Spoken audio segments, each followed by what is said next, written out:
Hello friends, hoping for an AI apocalypse because I've been really nice to robots on social media here, bringing you another Dota 2 video on behalf of Dota Alchemy, and this video is going to be Season 2, Episode 1 of Heroes of the Week.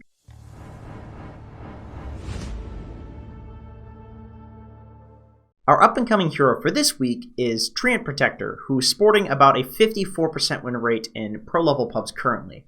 Why is Treant so good? Naturally, it makes sense that Treant Protector is coming back into the meta since he has been directly buffed for 6 patches in a row now.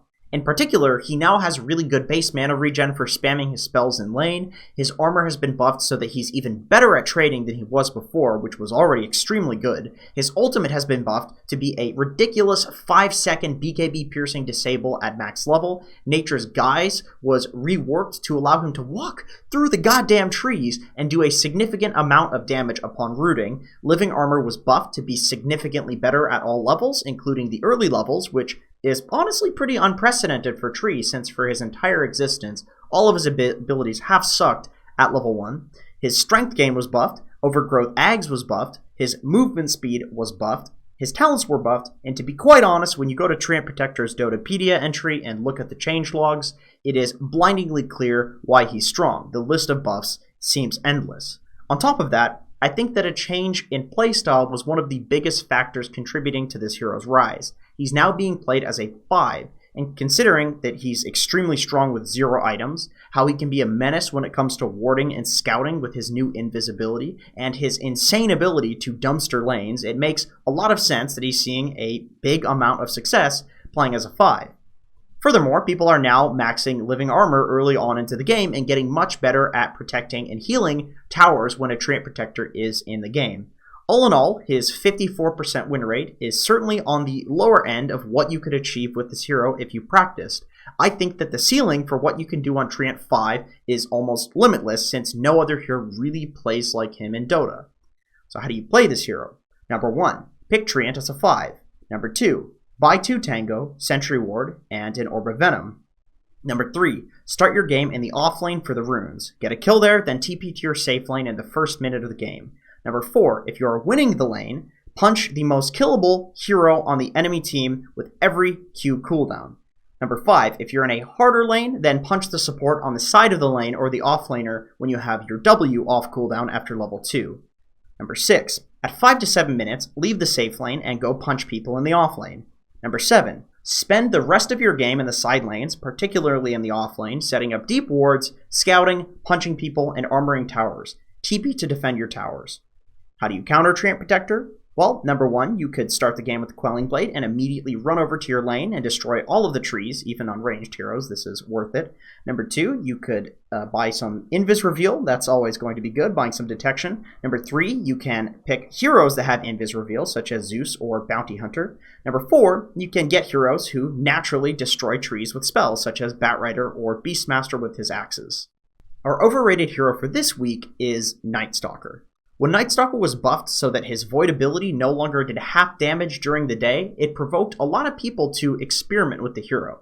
What followed was the ubiquitous understanding that Night Stalker was probably already broken due to the rework of his ultimate ability and the silence, but nobody was really playing it simply because it wasn't on anybody's radar yet. For a couple of weeks, the hero had close to a 60% win rate in pro-level pubs, and plenty of YouTube channels, including us, made videos talking about how overpowered the hero is.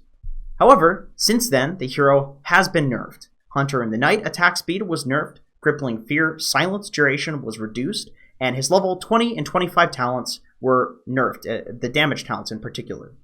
These changes were obviously quite a setback, but in my opinion, there's a far more important reason why this hero isn't anywhere near as broken as anybody thought. And that reason is hero picks. Basically, because everybody respected Night Stalker in the 60% win rate era, pros wouldn't let the hero through the draft without counterpicking it with heroes that Night Stalker wasn't able to punish. In particular, people started picking heroes with either long-ranged abilities to avoid being punished by Night Stalker's AoE silence, such as Kunkka and Coddle, and heroes who can punish weak offlaners solo, such as Naga Siren. Because of this, the hero can feel like a total liability in games where he's countered. So with that being said, it feels a lot better now to pick Night Stalker when you know at least a little bit of the enemy team's draft. For example, if they have some squishy heroes that you know you can punish in the game, such as Crystal Maiden, then the hero won't feel as useless in a countered game. Our underrated hero for this week is Clockwork, who's sporting a 55% win rate in pro-level pubs with 456 picks. Why is Clockwork strong? Clockwork is another hero that has an extremely impressive changelog page in terms of buffs, so it makes sense that his win rate is so high in pro-level pubs. Since 7.20, he's been buffed tremendously in each patch.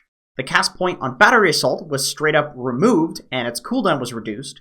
His strength gain, base int gain, movement speed, and armor all were buffed. Hookshot stun duration was buffed, which is great because it means that now you can chain lockdown people with level 1 hookshot into cogs. Rocket Flare mana cost and travel speed were both buffed. He now has the ridiculous Rocket Flare True Sight talent at level 20 instead of at level 25. And last but not least, Power Cogs was buffed to be a longer knockback duration, to do significantly more damage, to have a much larger search radius, and this makes it a way bigger pain in the ass in teamfights and in ganks. With all of these changes, a lot of people have tried playing this hero in the offlane. On top of that, this hero is an amazing aura builder, and it's amazing with levels, especially considering these buffs. So he's actually quite a beastly offlaner to try to deal with. Moreover, Clockwork has always loved playing in the offlane because Powered Cogs allows him to manipulate the creeps for a free lane even in a game where other offlaners would struggle. This, on top of the fact that a lot of other offlaners are getting the nerf bat in every letter patch, makes me a firm believer that Clockwork is soon going to end up in the S tier offlaner category, and right now is the absolute prime time to gain some easy MMR with him. How do you play Clockwork? Number 1, start with 2 tangos, 1 salve, 1 mango, stout shield, and head towards the offlane. Number 2, pick up an early quelling blade, boots, stick, and get extremely aggressive once you have the level 2 battery assault. Max this ability first, then rocket flare with 1 point in cogs. Number 3, try to keep the lane back towards your tower for as long as possible for kill threat by pulling the hard camp and dragging the enemy creep wave. Number 4, build into an eventual blade mail after a bracer or 2, depending on how much magic burst the enemy team has, and hook yourself into every fight, basically suiciding for damage and space creation. Number 5, once you hit level 6, go to another lane and fight opponents on every single hookshot cooldown. Number 6, build pipe, force, blade mail, crimson guard, and any other typical offlaner aura/utility item depending on what the game requires. How do you counter Clockwork? Well, number 1, you can pick heroes that get out of cogs, such as Queen of Pain or Slark. Number 2, you can pick heroes that push Clockwork or allies out of cogs, such as Rubik with his lift, or Nature's Prophet with his Sprout ability. Number 3, you can also pick magic immune heroes such as Nakes or Juggernaut, but you need to be careful with that one because Clockwork can cancel their magic immune TPs with Hookshot. So that's it for this video. Thank you so much for watching. If you want to support your boys at Dota Alchemy, make sure to head over to patreon.com/Dota Alchemy. If coaching sessions, replay review sessions, and Q&A sessions sound interesting to you, then that might be the place for you. Or if you just want to find somewhere where you can write really mean messages to us, that would be Patreon. So if you want to support us there for that too, we would appreciate that as well. Anyway, thank you for watching, and I hope to see you in another video.